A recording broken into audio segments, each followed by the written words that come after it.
ગઈકાલે ભુજના રાજાશાહી વખતની મુસ્લિમ સમાજના આલાવારા કબ્રસ્તાનમાં કોઈ જાણ કર્યા વગર જીસીબી ટ્રેક્ટર દ્વારા ખોદકામ કરવામાં આવ્યો હતો। આ બાબતની જાણ થતાં જાગૃત નાગરિક એ મુસ્લિમ સમાજના આગેવાનને જાણ કરી। આ બનાવ અંગે આજે ભુજ બી ડિવિઝનમાં મૌખિક રજૂઆત કરવામાં આવી હતી। રજૂઆત માટે મુસ્લિમ સમાજના આગેવાનો તથા શહેરના યુવાઓ પણ ઉપસ્થિત રહ્યા હતા। જનમિત્ર ન્યૂઝ સતત આપની સાથે। મારું નામ ઇકબાલ જજ છે। હું અખિલ કચ્છ મિત્ર સમિતિ જિલ્લા પ્રવક્તા છું। કાલે ભુજ મધ્યે આલાવારી કબ્રસ્તાન ઉપર અમુક તત્વો દ્વારા જ્યારે કબ્રસ્તાનનું નુકસાન પહોંચાડવામાં આવ્યું ત્યારે મુસ્લિમ સમાજના યુવા આગેવાનો દ્વારા જ્યારે જાણ થતાં તાત્કાલિક રીતે ત્યાં કામ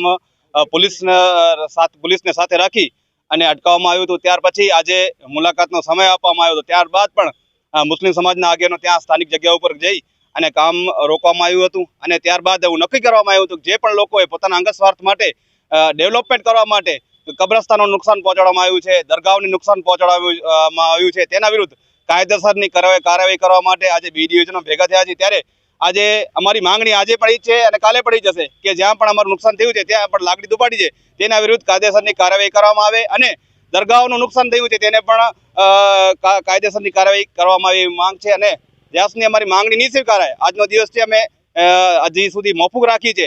જ્યાં સુધી અમને તટસ્થ રીતે જવાબ નહીં આપવામાં આવે તો અમે આના જે પણ લોકોએ જે કાર્ય કર્યું છે તેના ઉપર કાર્યવાહી કરવાની અમારી માંગણી છે જે એ તટસ્થ રહેશે।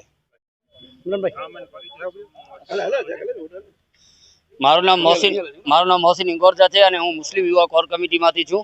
આજરોજ ભુજ શહેરના આલાવાલી કબ્રસ્તાનમાં જે કાલે તોડફોડ કરવામાં આવી હતી એના માટે બધા મુસ્લિમ સમાજની તમામ જમાતો, યુવાનો અને સુન્ની મુસ્લિમ મિત્ર સમિતિના યુવાનો બધા સાથે મળી અને આલાવાલી કબ્રસ્તાનમાં ત્યાં જાત નિરીક્ષણ કરી અને પછી ત્યાં જોયો કે ભાઈ ત્યાં કબરો જે છે એ તૂટેલી છે, ત્યાં તોડફોડ કરવામાં આવી છે।